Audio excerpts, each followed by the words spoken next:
Support for WUWM podcast comes from Life Navigators, your disability partner, offering disability services for over 75 years. More on their family resources at lifenavigators.org or their helpline, 414-774-6255. From 89.7 WUWM, Milwaukee's NPR, this is Lake Effect. I'm Audrey Nowakowski. Today, we'll hear from Milwaukee renters who banded together to try and advocate for better treatment from their out-of-state landlord. One of these huge corporate landlords, of which there are dozens, that are profiting off of preying upon our neighbors. We're saying to them, enough is enough. Then we'll tell you about the new documentary Makin Cake, which explores racial inequity through the history of cake. To tell these stories in a way, and I'm also couching it in history of cake, it makes it literally palatable, and it helps people sit in their seats and receive it. Plus, we'll learn about the Milwaukee Film Fest program that features all local filmmakers. All that's coming up on Lake Effect.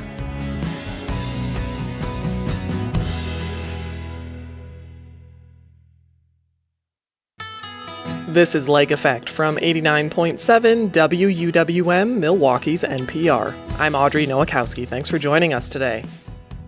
We'll start by continuing our series, How to Evict Your Landlord.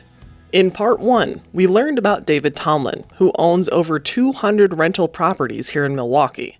But lawsuits brought by the city and major lenders could ultimately take those properties away. These lawsuits follow a long campaign by Common Ground, a nonpartisan advocacy organization that united Tomlin's tenants against him. Today, we look at how Common Ground organized Tomlin's tenants and how the Milwaukee city attorney used his legal power to bring Tomlin to court. This is Part 2 of How to Evict Your Landlord, produced by WUWM's Jimmy Gutierrez and Lake Effect's Sam Woods. All right, so you are in, as my uncle used to say, the safest place on earth when you're in this vehicle.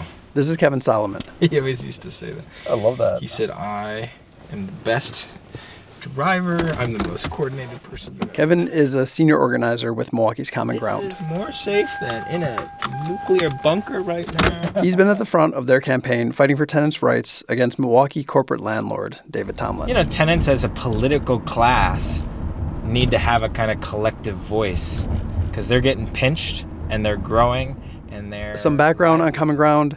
It is a collective of over 40 local organizations, lots of faith-based institutions, but not only. And members pay regular dues. They vote on campaigns like what they'd like to see the org take on next, which is what led them to taking on Tomlin. We picked 3 big corporate landlords where we had heard from some tenants and said, let's go look further, let's go investigate further. Went and talked to 30 or 40 tenants in each of their networks. And from that said, strategically, let's go with Highgrove Holdings. That is David Tomlin's company in Milwaukee. And the deeper they looked, the deeper the problems. The delinquent taxes, the lead hazards, the private equity investors suing him. I'm a woman minority-owned business and the guy looks like me. You know, those primary research, check. Target acquired, check. What comes next? Mobilizing. Going door to door to find tenants of Tomlin willing to speak out. Creating maps and spreadsheets and clipboards and vests and coordinating a training, having folks come to the front of the room and practice what might you say at the door, pairing up and then going out, then coming back and systematically evaluating what did we hear, what were the stories, who stood out as a leader. This is campaign building. And this is when Kevin met Deshaun Harris, the Tomlin tenant from episode 1, who we are driving to meet now. Today's about making sure 2 things. 1, Deshaun is crystal clear on the logistics. Last time, Deshaun was telling her story to Common Ground members at Community Baptist Church. In a few days, she'll be doing it again, but this time at a press conference in front of TV cameras and city officials. Common Ground is going public with their lawsuit against David Tomlin and Highgrove Holdings, and Kevin is on his way to coach Deshaun on her speech. But the more important second agenda item is, what do you want to say, Deshaun? This is her moment. This is 10 months in the making, years of pain and hurt. He says it was clear from early on that Deshaun had it, that magical it that makes people listen and take notice. One of the things Deshaun is so good at is anger. We often say anger is a bad thing, but no, anger is so good because it gives you courage to speak truth, to fight, to There's a lot of groundwork that goes into taking on a Tomlin. A lot of groundwork to channel anger into justice. A lot of groundwork to fight for people like Deshaun, and even to find her in the first place. And that's what Common Ground says they're here to do. On your own, as an individual in this world, you don't have a lot of power. Things kind of happen to you. With your church or your synagogue or your neighborhood group or your mosque or your food pantry or your little league or your small business, you got a little bit more power. But when you're working with institutions all over the city, you got a lot more power. I'm Sam Woods. And I'm Jimmy Gutierrez. We are reporters with WUWM, Milwaukee's NPR, and today we are breaking down how a community takes on a corporate landlord with hundreds of properties and big-time investors. How do you build power, block by block, until it boils over and people in power have to take notice? How did Common Ground mobilize tenants and partner with the city of Milwaukee to make history? And is this something we're going to see more of? That's my stepdaughter. You might as well say that's my daughter. She's sweet as pie. David Tomlin tenant Deshaun Harris again. Yep, that's her youngest daughter. Let me see which one. I call her baby. Yep, this right here. Oh, okay. That's her daddy. When Kevin gets to Deshaun's, they hug, talk about family, and catch up like they're old friends. I mean, they have been in the mud on this together for the last 6 months. What do you think she's gonna say when she sees you on the news? What do you hope she says? Mom, I can't believe it. I'm proud of you.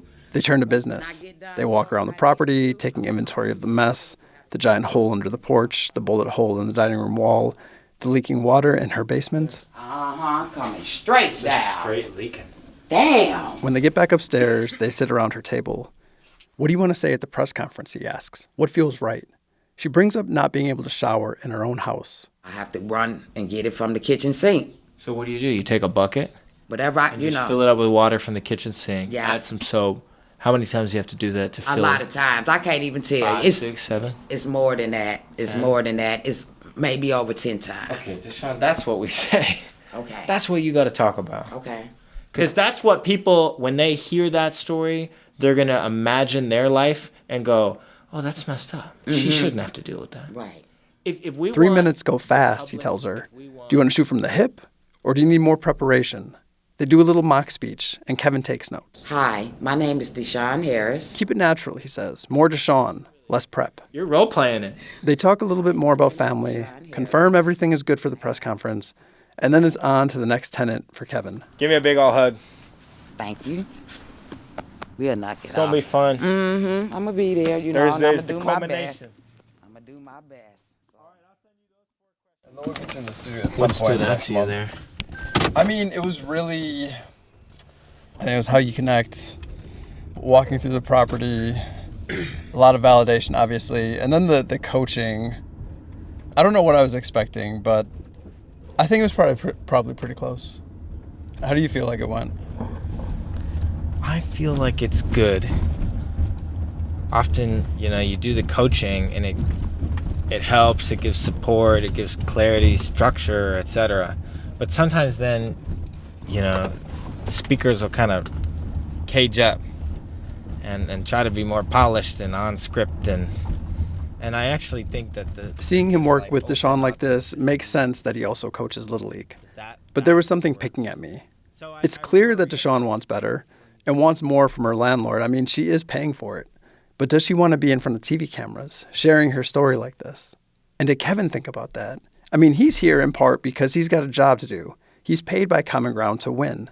So how much of this is transactional? When does it become coaching to, not exploitation, but when does it become something else? You know what I mean?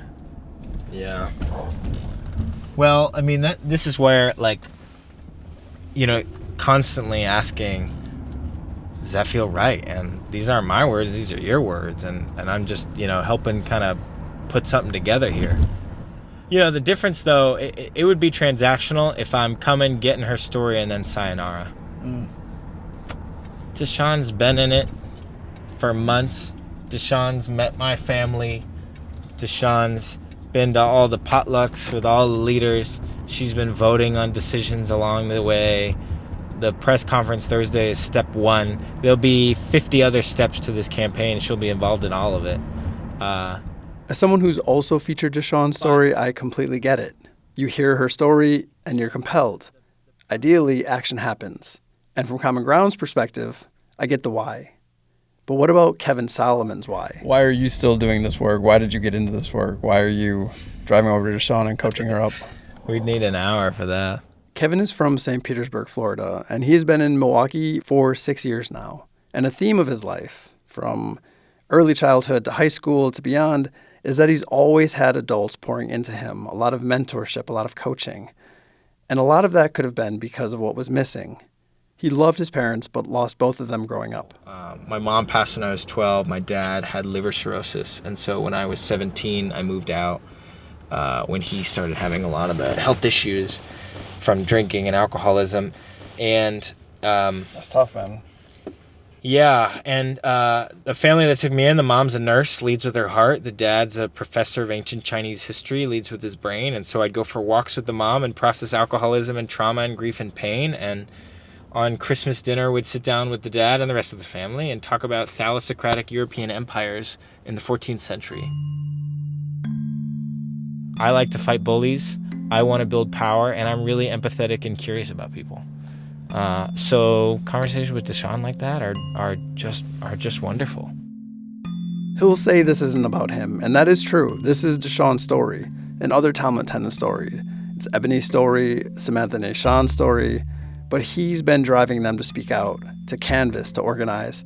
He even helped the city of Milwaukee to step in, to fight David Tomlin together. This is the largest public nuisance enforcement action in Milwaukee's history, and it's the first time in Milwaukee history that tenants, a community organization as big and powerful as Common Ground or any community organization, and the city attorney have teamed up. That trio has never existed. Kevin says they approached City Attorney Evan Goyke in the middle of 2025, sharing their findings, the testimony of tenants, and sold him that this is a fight worth taking up. Milwaukee should be transformed from friendly to landlords to friendly to tenants and good landlords. And so this is a first down payment effort at holding one of these huge corporate landlords, of which there are dozens, that are profiting off of preying upon our neighbors. We're saying to them, enough is enough. And that if you don't do right, we're coming for you. Actions have consequences. We are the consequences. But those consequences don't happen in a vacuum. Coming up, we talk with City Attorney Evan Goyke about actions and consequences. How does a city partner with tenants to evict a landlord? And what could all this mean for David Tomlin? You remember that press conference where Common Ground and the city's lawsuit went public? This morning, we filed two different lawsuits. City of Milwaukee versus High Grove Holdings, LLC, and a number of other corporate names. They charged High Grove Holdings of being a public nuisance, not only for the thousands of code violations on dozens of properties, but because Tomlin allegedly built his business by paying investors and ignoring tenants. We are asking a court to declare them a nuisance. But going beyond just the status of the properties, we are asking a court to declare the business operations of High Grove Holdings, how they operate, a nuisance in the city of Milwaukee.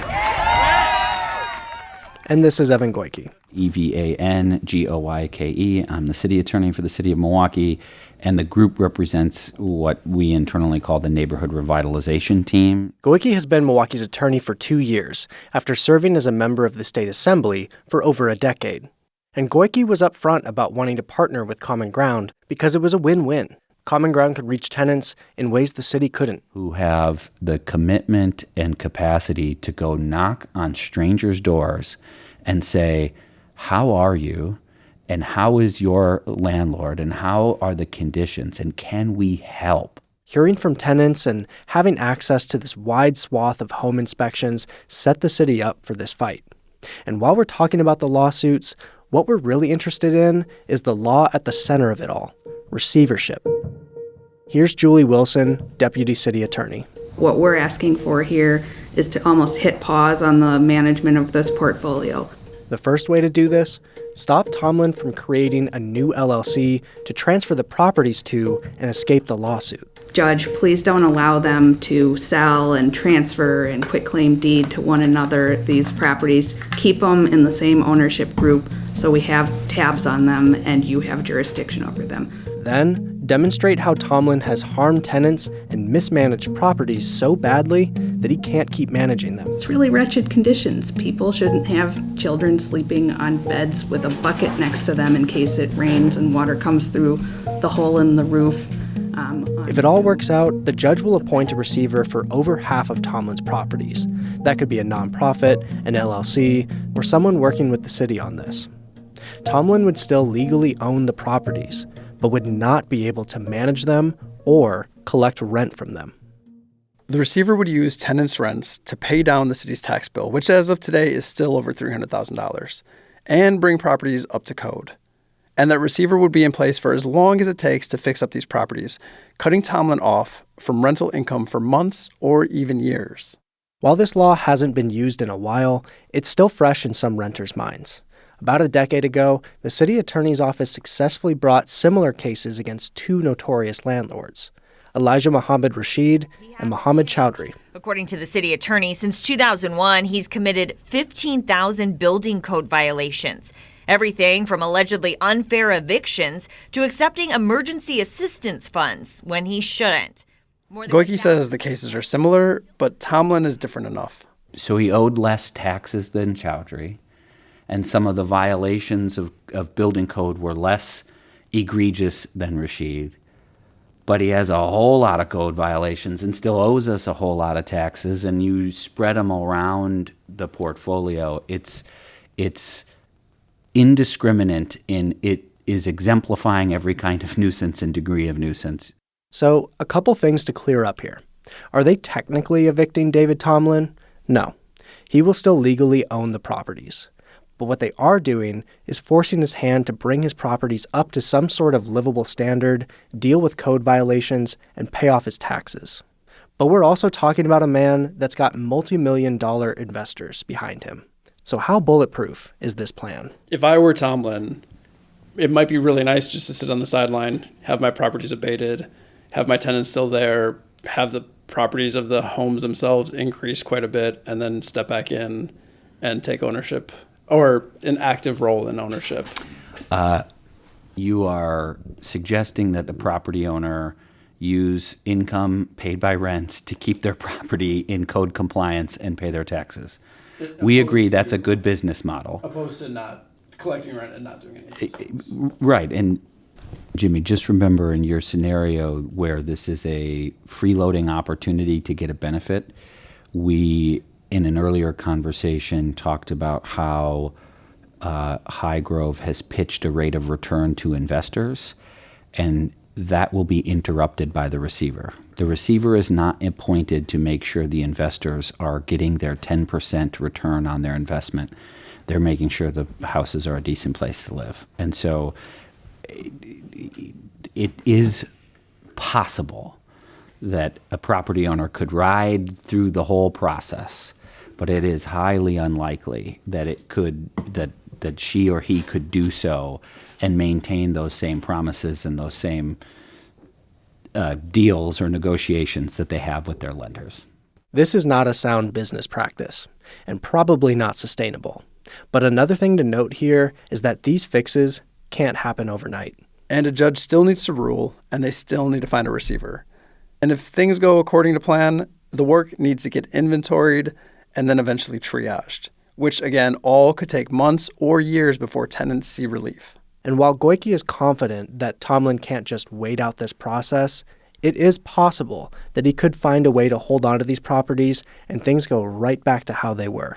But that doesn't take away from this being a huge moment for tenants, for Common Ground, and for the city. And huge for other neglectful landlords, because this is a warning shot. We talk about the deterrent effect of a case like this. I hope that it is received by property owners. I hope they listen to the story and realize that we're paying attention to them, and we will use this very powerful tool, and we will do so effectively.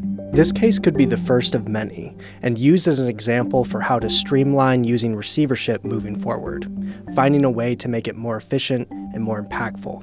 And how this all plays out with Tomlin and his properties will shape a lot of what comes next. Kevin Solomon from Common Ground told us that when news of the lawsuit got out, he started hearing from landlords. Landlords in the city with not great reputations, almost trying to play nice before anything could happen. And that is exactly what Goike was hoping for. I hope that they will not take Jimmy's personal advice to run a business that involves being in receivership long term. Do right. Do it without the city filing a lawsuit. And that there's a whole growing group of people and organizations out there paying attention. Next time on How to Evict Your Landlord, we go back to previous cases of the city using receivership against a problem landlord and find out how these cases work and what could come next for Tomlin's properties. And we finally speak to the man at the center of it all, David Tomlin.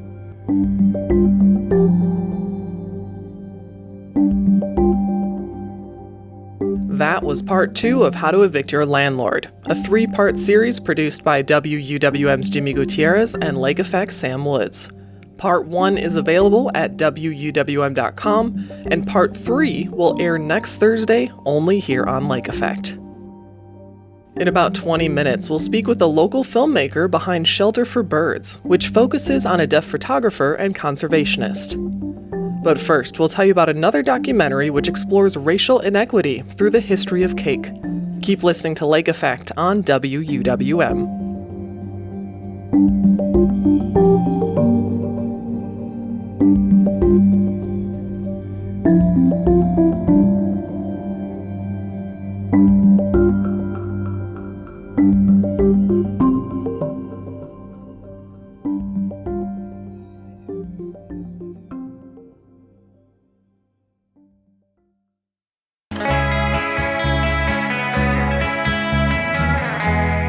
You're listening to Lake Effect on 89.7 WUWM. I'm Audrey Nowakowski.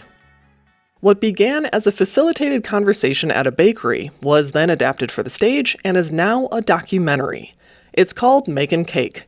The film explores power, equity, race, and class, all told through the history of cake. It's the work of Milwaukeean Dasha Kelly. Makin Cake was originally commissioned by the John Michael Kohler Arts Center in Sheboygan to engage the community in conversations about race. The stage production is still on tour, but the Milwaukee community can experience Makin Cake as a documentary when it debuts at the Milwaukee Film Festival tomorrow. Ahead of its premiere, WUWM race and ethnicity reporter Taryn Powell spoke with Dasha Kelly about exploring the intersection of race and cake. As the race and ethnicity reporter, especially, doing stories that examine how race intersects with everything, everywhere, all at once. Mm-hmm. So, with you examining this with cake, talk a little bit more about that. Number one, it was the experiences to show that if I can have a 70-minute documentary and a 50-minute stage production about cake that is actually exploring race and class, and we're talking about cake, it makes it really difficult to continue the argument that this isn't something that we need to talk about. It's in cake. And so just from talking about access, from talking about the ways that things were put into place intentionally by design to marginalize, things are put into place by design to demean. One of the things, for example, with the GI Bill, when our veterans came home from the wars, there's the housing grants, there's the labor unions that came into place. There are things that are put in place for veterans to be able to come and start their homes and begin this incredible new life of the middle class. As long as you were white. And so to have that as a part of the conversation, that there was a point in our history where when we were figuring out how to bake, and literally when they sliced bread, baking and bakeries became a huge business. And the U.S. government, in fact, invested widely in bakeries and encouraged the veterans to move into this business. as long as you were white. So it's another example of a boom of an opportunity that was deliberately reserved for a small population of people. The Homesteading Act, you were able to get 150 acres of land by submitting an application, as long as you weren't a married woman, you weren't Asian, you weren't Latin, you weren't Native, you weren't Black, you weren't an immigrant from a non-Christian country, as long as you weren't a former Confederate soldier, as long as you weren't still indebted to sharecropping. A lot of things put in place, once again, to tip the scales for one very specific audience of people, namely white men. And being able to show these examples in the boom of Cake, we can't say that this isn't something that is lingering. You can't look away from the fact that this is by design. And it attacks any of the conversations about the bootstraps. It attacks any conversation about will, about talent. This is instructional. This is what systemic looks like. This is what institutional looks like. And then on the flip side of that, on the stage production, the huge part of the experience is the audience then gets cake. And we talk about what they heard, what they saw, what questions they have, what they want to add to the discussion. And as a facilitator, the thing I tell every audience, no, we're not going to solve anything today. Mm-hmm. We're not going to start a nonprofit. We're not going to, do anything. We're going to be humans having this human conversation over cake. Mm-hmm. And that's my favorite part, just the random but never accidental things that people say that I'm then able to turn into a teaching moment, into a conversation. So that's really the exciting part of the design, of being able to tell these stories in a very deliberate way that make it irrefutable that this was a recipe for the majority of us to suffer. I like how you're using like all the words connected to bacon, recipe, everything's baked in. Like, I love it.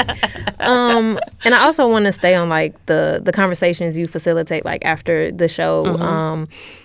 Is it people that's like, now how you make cake racist or about like what are some of the things you hear from people when you are having like those talk back conversations? What I invite people to do is to add an ingredient to the discussion. And I say it may be a question, it may be a statement, it may be, and I'm not looking for anyone with a thesis statement, right? So they really are these fragments of thoughts, because you sit there and you kind of go, oh my goodness. Oh my goodness. Oh wow. So you're learning cake facts, learning about baking powder, you're learning all these things, and in the middle of it, how that's impacted us, right? So some of my favorites were, there was a woman in Madison, and I always look up 'cause I can see her in the balcony. She says, listen, when you talked about this switch of this ambitious, talented, educated, philanthropic woman being reduced, I'll use that word on purpose, reduced to this caricature of a homemaker. And then you've got the Betty Crocker and the string of pearls, and this is what a good wife does. And if you don't know how to bake a cake from scratch, what is your worth as a woman, ... In that era. She said, I lived through that and didn't realize I was living through this change. And I'm able to say that's how programming works. Those things are put in place on purpose. I had a young boy in Virginia raise his hand. We did at a school. He said, I really think it's unfair that Black women weren't given the right to vote at the same time. I said, I agree, young man. It definitely was unfair. And to have that same conversation with grown women who come in mass and they're part of whatever feminist progressive group, to come to be a part of this dialogue and to be confronted with this reality that in all of this sisterhood and do-gooding, and we're here as a collective, I'm able to also say historically white women choose their whiteness over being women. And here's an example, because I talk about there's one of the things I tell a huge part of the stories about are these canning clubs, these home demonstration clubs, where there was a whole government legion that went out to teach women how to take care of a household, how to take care of a home, how to do all these homemaking things, which turned into the tradition of women's clubs. And once those things were in place, in this window of time, then women earn the right to vote. So to say, here you have all of this industry, all of this attention, and all of these women of every shape, of every stripe, working towards this goal, but still somehow only white women earned this right. And then we had to come back and double back and fight for that. And the part that I love is watching this out-of-body experience, because you're in a theater. In most cases, I'm facilitating this discussion, right? People get their cake, they're eating their cake in their seats, and I'm, all right, I'm taking these questions and turning into discussion. So to see these people kind of, you can feel their eyes get big, and they're like, I can't believe I'm about to say this thing in front of this theater full of people, and then they say it. And her hand just shot up, and she says, I just want to say that Italians were lynched too. The what about isms. Yeah. And thank you for that. Yes, because in facilitating these kind of conversations a lot, as the facilitator, I've got to open my arms to all of the input and then make that input applicable and food and fuel for everyone. So having that already as a muscle, this is an opportunity for me to say, absolutely. And that is absolutely true. Because for somebody in that room, they didn't know that. There's somebody in that room where that is news. And to not let that statement, though, become a us too and to minimize what I was just talking about. So, but instead, because all the research that I did to pull the script together, the show together, I have way too much trivia in my head about milk, for example. I'm able to explain, absolutely, with the beginning of restaurants were people, you were invited to somebody's front parlor, you ate a meal, you paid for it, and you left. And then now we know them as storefronts and these franchises. But the beginning of restaurants happened in people's homes. And predominantly restaurants were immigrant families, and that's how, so different from a rent party, you're cooking this, this batch of food. And these immigrant families came to understand that they had to hide all of their flavors, because to smell like garlic, to smell like cumin, to smell like oregano, to smell like saffron, to smell like all of these un-American, air quotes, scents and flavors and herbs meant that you weren't from here. Right? So absolutely, in this conversation about food, whether it's about baking, whether it's about how authentic your pasta is, these become conversations of assimilation. They become conversations of discrimination. So the show itself, I'm able to point out, I've had somebody say, what I liked about this is you didn't leave anybody out. I said, no, because we're all in it. So we often can have these discussions, and it's very binary. It's only black and white. Black and white, maybe Latino, but it's all of us, that have been affected by this impact. And one of the things I point out in the show, there was even this window where by religion, Catholics were excluded from social settings. Jews were excluded from business work. The impact of there was the Chinese Exclusion Act. I mentioned that in the show. So there are so many examples. I spent a lot of time also talking about the violence that was imposed upon Native American communities in the treaty, in every treaty that we broke, and then turned around and made our history seem like we were all cowboys when what we were doing was squatting and ambushing in land that didn't belong to us. So to tell these stories in a way, and I'm also couching it in history of cake, it makes it literally palatable, and it helps people sit in their seats and receive it. And I'm also not, I'm not barking it at people, right? It's not in an accusatory way. It's I'm telling stories of fact that all of us are in, that all of us have been affected by. And one of the things I mention not in the show, but in one of the facilitations I do, is that even if your relationship to the conversation of race is that you never think about it, that's your relationship to it. And that's still part of the story. So you not thinking about it doesn't exclude you from the experience, and it doesn't mean you're not impacted or affected by it. Just the opposite. You don't have to think about it, which says a lot. And that goes the same for power. It goes the same for equity. So it brings everyone into the conversation. So I also want to ask a little bit more about where this project took you. What surprised you? That's a great question. What surprised me the most, I would say, was honestly understanding the mechanisms put in place to corner women into the kitchen. Mm-hmm.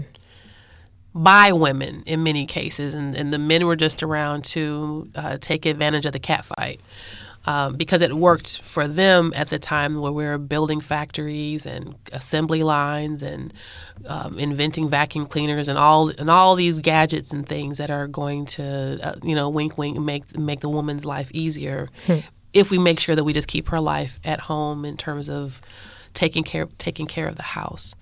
So to understand that was a political, cultural handshake behind closed doors that became this cultural expectation, right? And so that started in research and understanding how Betty Crocker as a tool, this character that was created in a radio show, and they hired some people to pretend to be a Betty Crocker, and then that became there were homemaker clubs and homemaker contests across the country. So these things that were put in place to indoctrinate young girls to their role in the world. And I think why I say that was a surprise, because here on this side of all of that work, it just is what it is. The expectation is just that expectation. I think what surprised me is that it wasn't always the case, right? Now, I know as the narrative of women, regardless of what skin we're wrapped in, there's been this battle of who we are and who we get to be, who we say we are, against patriarchy, against culture and society. But I think I would say that's something that surprised me to see that such a concerted effort and a design at it that really has a bigger influence on the stereotypes that we've had to push through in this modern times. For people who maybe they haven't seen the stage play, or even if they have and they want to come back and see the doc, like, what can you tell people they will get from the Makin Cake documentary? What you're going to get from the Makin Cake documentary is a guided conversation about things that you already know. But one of the things they say in metaphysics is things don't exist until you observe them. And so in observing this reality, you kind of step back and it makes it even more real. And you also will leave with some cake tips. You'll leave inspired maybe to go and work on not just some sugar cookies, but break out something, more intense. They'll break out that recipe. So it's lighthearted in a lot of spaces too. I believe that people are going to leave emboldened and aligned, because we're all here right now together, and we all, for the most part, we all love cake.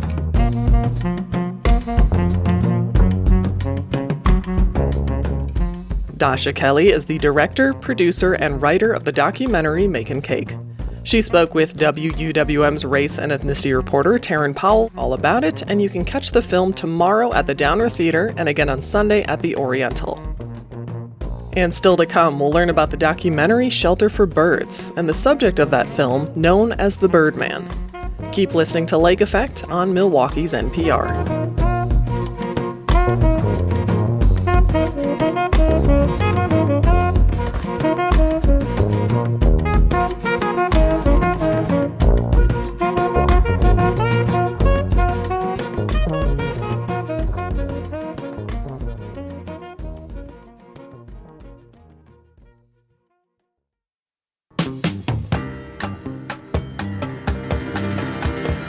You're listening to Lake Effect on WUWM. I'm Audrey Nowakowski.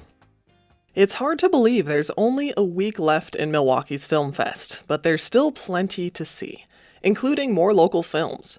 The Milwaukee Show is a showcase of local filmmakers and stories that you won't see anywhere else. And one of the directors sharing her work this year is Laj Wagre. Wagre joins WUWM's Jimmy Gutierrez to talk about her new film, Shelter for Birds, and about what audiences can expect. Wagre begins by describing the subject of the film, Anand. He identifies as a deaf photographer, a poet, and a conservation advocate. So this film kind of is an introduction to his work. He does a lot of work in India, in relation to bird conservation and ecological related themes. So this is just a very brief introduction to his life and his work. I want to ask about Anand because he was so fascinating and so gentle and so thoughtful, and watching him just kind of like, wander around these natural spaces and looking for birds was like, it put me at peace. So I'm curious about, where did you find him, and why did you want to center this project around him? I found him when I was researching the larger story of saving bird habitats, and growing up in Hyderabad, and when I saw the urbanization happening and this loss of lakes and lakes being taken over by people who are building. So I was covering a larger story and met a lot of interesting people who were doing some good work, because most of my projects, I want to kind of address the problem, but also have solution-based stories. So people were telling me, like, you have to meet Anand because, he was called the Birdman, I think. People referred to him as the Birdman. I said, you should meet the Birdman. And I'm like, who is this Birdman? And then slowly, through word of mouth, I got to know about his work. And I met him, spent 2 or 3 days with him to kind of see what he does. And basically, he goes to places and takes a lot of photographs of the habitats and the birds. And he's also writes poetry. What was fascinating and interesting about him is he cannot hear a lot. So I was like trying to understand, how does he then relate to his environment if he cannot hear? Is it the vibrations? Is it just visual? So that was like my curiosity, because for us, when we talk about birds, we immediately only think of them in birdsong. The spoken world people kind of relate to, like, immediately kind of associate birds with their bird songs, or like the bird choirs or those kind of things. So for me, it was like, oh, how is it that his connection to nature and birds is, and spending time with him, you realize it's visual, of course, that, but also because he documents them in a certain way, but also, what he sees about the habitat loss, or like preserving through his photography, preserving those kind of spaces for birds. It was interesting even watching him, and I don't want to give too much of it away, but, we see him interacting with the natural world as much as we see him actually doing any birding. It's kind of him making sense, it feels like, in this kind of meditative way that it can't help but, interestingly enough, like slow you down, which feels like in contrast to the over urbanization that, you're trying to shoot here. So can I ask you about what the decision was to shoot this project in India too? And you talked a little bit about your history with the town, but can you get into why you wanted to shoot there and why you wanted to bring that story to us? So I grew up in India. I grew up in Hyderabad, India. And as a child, I woke up to the sounds of birds. And waking up to the sounds of birds as a child was annoying to me, because they wake up earlier than you want to. And they're like noisy, and the parrots come for the mangoes, which were in the nearby tree, etc., etc. So this was my childhood. But as growing up, when, I've moved here, I've lived in the United States for many years, but as I kept going back, I visit, my parents were there, my family's there. So on my visits, I realized that the soundscape of my city was changing, was shifting. It was really harder to find the birds or hear the birds. And it was mostly traffic sounds was taking over. And I was like, my curiosity was like, what is going on? What is the shift which is happening? And realized that Hyderabad was growing very rapidly, and building, like it was building at a very, very fast pace to accommodate a lot of people from around India moving into Hyderabad. So it had to build to accommodate those needs. So my journey was like, okay, well, we are building, and urbanization seems to be a good idea, and all the economy, a stronger economy is definitely good for a city. I was interested in finding out, what are we losing, what are we not paying attention to in terms of nature. And we talk about heat, like right now in Hyderabad, I grew up with no air conditioning, but right now you cannot live without air conditioning. So why is that? Because we are building and it's becoming concrete really fast, and the tree cover is lost, the lakes are becoming less and less. So all the things which provide cooling effects in a city were disappearing too fast. And so there was a conflict of I was trying to kind of document that, research that, and that was the journey I was on. Right. Well, let me pivot and get us back to Milwaukee, for better or worse. But for better is that we will have you here. You'll be showing your work, Shelter for Birds, at the Milwaukee Show 2, which is airing Monday, April 27th. I've got my ticket in hand, 7:30. I will be in line early because I know how this goes. But talk to me a little bit about the night, what you're expecting. And, this is another Milwaukee film release for you. So I don't know if the shine is rubbed off, but what does it mean to share work at the Milwaukee Film Fest? It's always very exciting to be part of the Milwaukee Film Festival. I've been in the festival before, and just the fact that the community shows up for you, supports you, because filmmaking is really hard and long work. It's tedious and at times. So when you see your friends show up and your community sort of support you, it's very, very, it's very rewarding. It just gives you momentum to keep going and say like, okay, to engage all these audiences in a conversation that you've been having with your small team or with yourself for all this period of time, to kind of like open it up to a larger group of people is always very exciting and very rewarding. I also want to ask, what can folks look forward to that comes next? You kind of hinted at it, but what are you planning next? It sounds like it's connected to this project as well. So I'm working on simultaneously kind of on two projects. One is Searching for Sparrows, which is on a low burner right now. And the Shelter of Birds is part of like many short films I'll be creating for under the umbrella of Searching for Sparrows, which I am hoping to, gather more support to go back to India to film, because to get an update on what is happening now, because it's been a few years since I've been able to go back. But I'm also working on another longer film, which is about incarceration in Milwaukee. So I'm following a gentleman by the name of Arthur. He's 84 now, and he's gone through decades of incarceration for some of the non-violent crimes he committed because of his addiction to drugs. But since he got treatment, which allowed him to come out of prison and give back to the community in such a major way that an award has been named after him, and he is serving as a peer mentor and also navigating a complex relationship with his daughter. So it's kind of like a film based in Milwaukee. It's about recovery, about resilience, about him being a mentor for a lot of people who are have gone through substance abuse.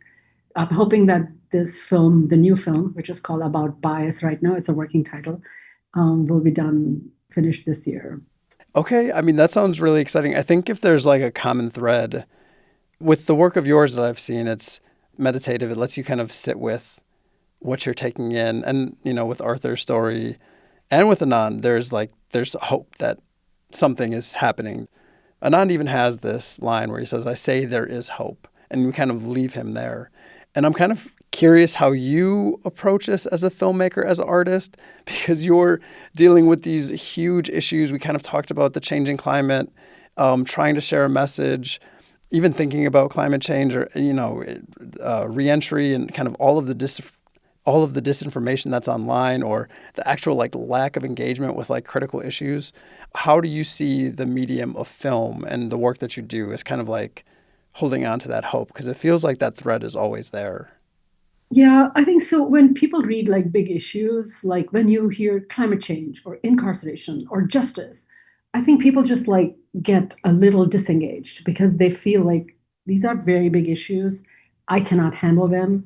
It's too big. It's too big for me. So through film, I think what I hope I do is bring you closer to the people, and also bring you closer to what can you do as that one thing that you can do, one small thing that you can do that could make a small change.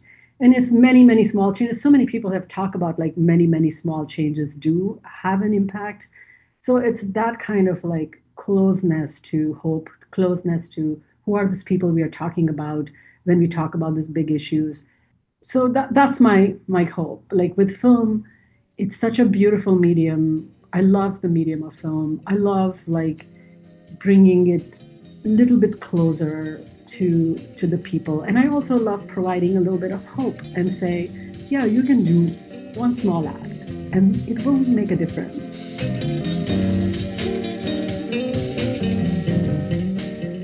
That was filmmaker Laj Wagre. Her film Shelter for Birds premieres during the Milwaukee Show 2 next Monday at the Oriental Theater.